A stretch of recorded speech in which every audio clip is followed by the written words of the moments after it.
excited because today I have Pip over in London with Pollen Coliving, correct?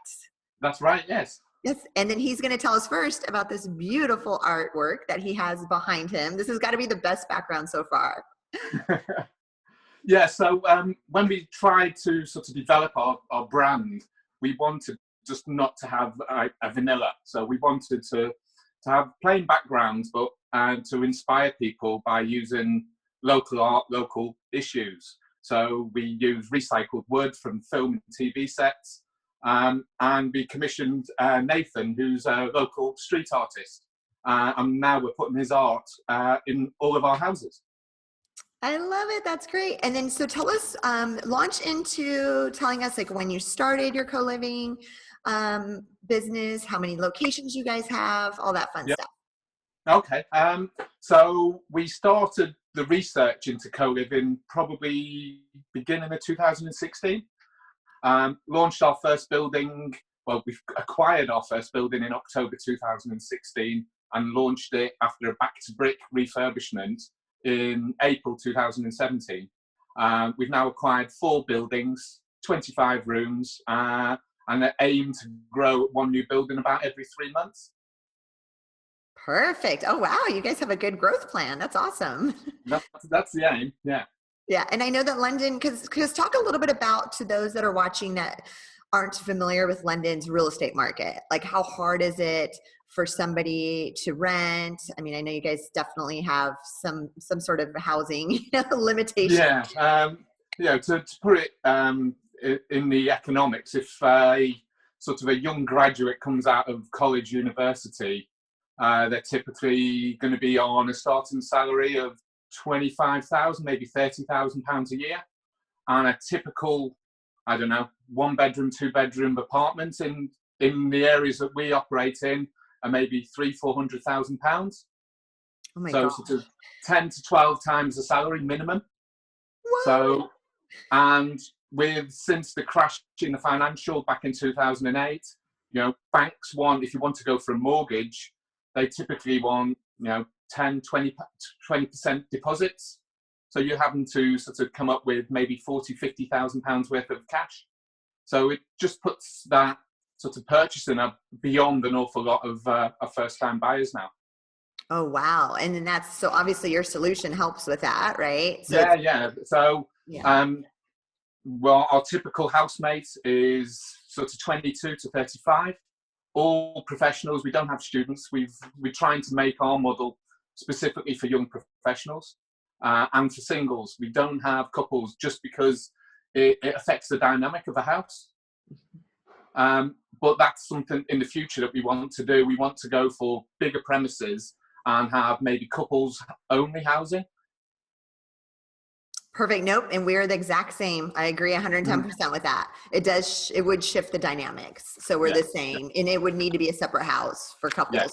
Because we do have couples approach us. So they want to do it. But yeah, I agree with you on that for sure. And Pip, do you personally live in one of your concepts? No, I don't.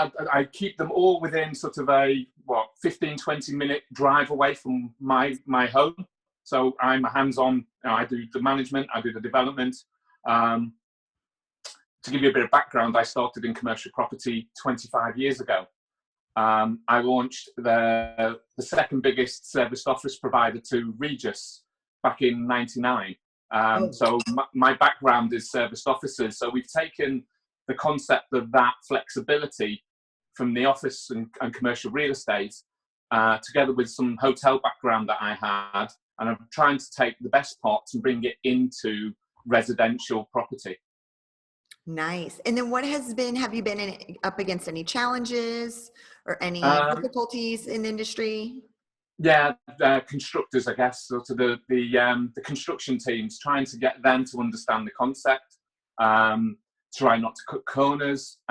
We are a very high-end boutique co-living concept. So we put in lots and lots of sort of as well, acoustic control, high-end facilities, high-end fixtures and fittings. So when we approach our contractors, often they're not used to that high-end within the shared accommodation. So it's trying to educate them and we've had to go through a couple of construction teams to get the right team to partner with. Perfect. Yeah. And then how many people per room in your contract? We have single occupancy rooms. There's a bit about UK planning that what we call co-living in the UK is determined as houses of multiple occupation. I don't know if you've heard that phrase. No, I haven't.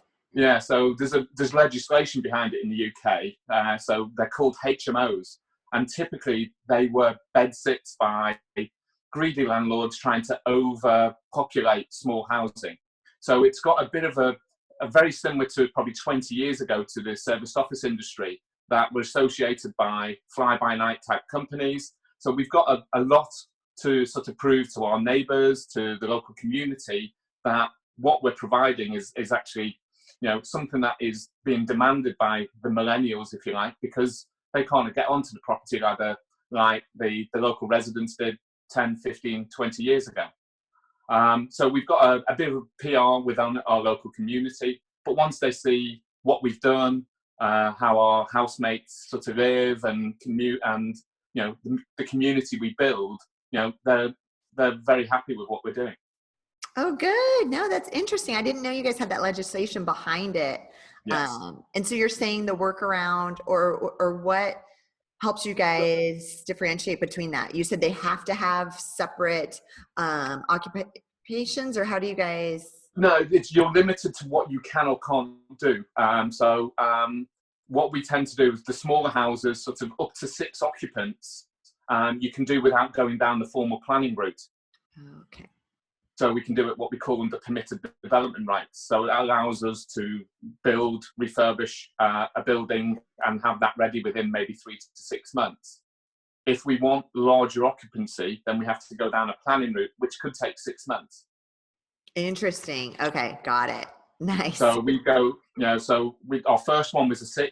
Our second one was 8, which had to go to planning, an 8-bed. Our next was 7, and then we've gone for another 6 because we can do the churn quickly. But the larger sort of shared accommodation, where we're talking anything over 7 occupants in a building, has to go down this planning route. Got it. Okay, that totally makes sense for sure. Mm-hmm. And then what's the average stay? How long do people typically stay there? Ours are typically staying about 9 to 12 months.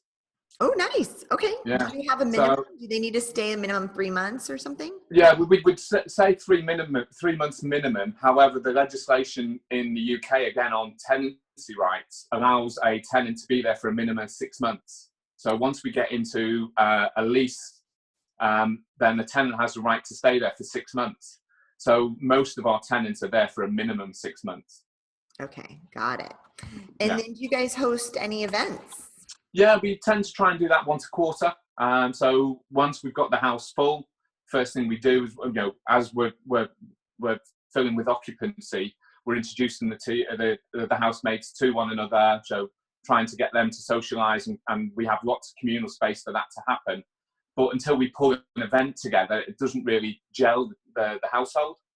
So we tend to have a pizza night and a film night, and just try and get the housemates. We fund it. We order the takeaways, get the wine and the beer flowing, and just allow them to relax and get to know one another. Oh, nice. You guys do them quarterly, roughly. Yeah. Oh, nice. Yeah. Perfect. And then let's see here. What's the future for your guys' co-living business over there at Pollen? For us, personally, I want to sort of commercialize it more. There's some of the bigger players in the UK now. We've got We Live are due to move over here from the jump over the pond. We've got The Collective, which is the biggest co-living in the UK. I'm not sure if it's the biggest in the world at the moment. I think it is the biggest in the world. I know Reza Merchant, and I'm hoping to interview him soon. He's jumping over to the US, so the opposite of what We Live's doing, right? But what he's doing over there is amazing. I've watched interviews with him, and his is huge. Have you visited any of his properties yet? No, I haven't. I've done the video tours and various bits and pieces. I've been busy sort of doing my own, and I wanted not to be influenced by others as well.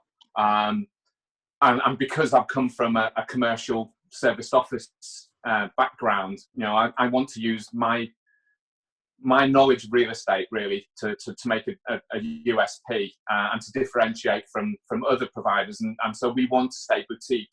We want to stay small in terms of the number of housemates in any one building. And we do see that people don't, once they move away from being in a shared house as a student, they don't want that sort of large, and it's horses for courses. But our housemates are dictating that they don't want to live with more than maybe 6 or 8 people. Got it. Perfect. No, and I agree. I'm the same. People ask me if you know this one. Now, I don't do a lot of research until my idea is kind of solidified, and then I'll start looking at other things. And actually, it's funny. That's where I'm at today. Is I have a WeWork location in Los Angeles that I work out of. Aside from working from my co-working space at home, I can't work there full time. So this kind of breaks it up. But it's exciting to see the growth. I mean, the faster everybody grows in the market, the easier it will be for us with smaller boutique concepts to be understood. When we say the word co-living, even in the States still, it's like, what does that mean? It's caught on yet. Yeah, it's an education, but I was used to that 20 years ago. WeWork, Regis have sort of brought that flexibility in workspace, and there's a revolution now. I keep calling it the revolution in living accommodation, and co-living is that. We've got a younger generation that don't accumulate stuff anymore. Everything is in the cloud. I've got a San Francisco-based tech business. I'm housing in 50,000 square feet in central London. And you look at their staff, the digital nomads, they carry everything in a backpack pretty much. And they want to experience stuff. They don't want to collect stuff. And so they want that flexibility and the ability to move at, a drop of the hat to some extent. Well, kudos to you for fully understanding that, right? And knowing the different generations. I think that, and again, I'm on the cusp of the millennial generation. I'm probably out of it technically, but, just having that understanding of how they want to live and then catering to that is huge, that to do that. And you're exactly right. And our residents, same thing. They literally show up with a suitcase and a backpack, and that is their entire life.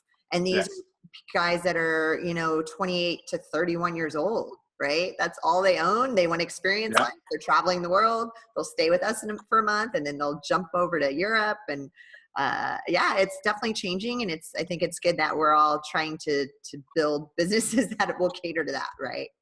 Yeah, I think so. And it's I've been in property for a long time, and when I left college, it was the first thing that your employer did was go get a mortgage, get those handcuffs so that they can keep you to the wage slave. And, it's a different type of, I guess, how people live, and their work-life balance is completely different to how it was 10, 15 years ago, just since, Apple produced the iPhone. Yeah, no, that changed. Now everything's at our fingertips. Anything is at a push of a button. And I think people are used to that. And now they're calling kind of like SaaS, software as a service. Now they're calling HaaS, which is housing as a service. And do you feel this way, that it's shifting to actually providing a service? Yeah, we provide cleaning for our whole house, for individual rooms. We're providing the broadband. Literally, everything is just one bill for our housemates, so they don't need to worry about anything. They can go and get their food, and they don't need to worry. It's a monthly fee that covers everything. Nice. Oh, I love that. Well, so and we're not, there's other operators that will nickel and dime it to try and sort of get extra revenues. We're not interested in additional revenue streams. We want to minimize our sort of void periods, as everyone does who owns real estate. But we're not sort of, we're trying to build communities. And if we have massive churn of our housemates, then that community spirit is not going to build and evolve. We've got 4 houses now. We've only lost 2 housemates in the last 18 months. one moved in with his girlfriend, and a young lady had some family issues and needed to look after her younger siblings. They still come back to the house and have parties and meet up with the residents. So, you know, we're fulfilling on our ideals of trying to build that community. And then do you guys, with the 4 properties, do you guys have software that you're using to manage all of this on the back end? We do, yeah. There's a couple of different things in the UK. There's, you know, financial software for the financial side of things, and there's a system called Arthur. I don't know if it's over in the US. I think so. Does that manage the bookings? Sorry, yeah, it can do everything. Sort of highlights all your maintenance issues, tells you about tenancy, all your health and safety, sort of fire regs. You can put everything in there. We put tenants' shouldn't call them tenants, housemates. We put their birthdays in, so we know when it's their birthday. We drop in, give them a card and a bottle of fizz to go and celebrate with the rest of the house. Oh, fun! What's the name of the software one more time? It's called Arthur. Okay. As in, yeah.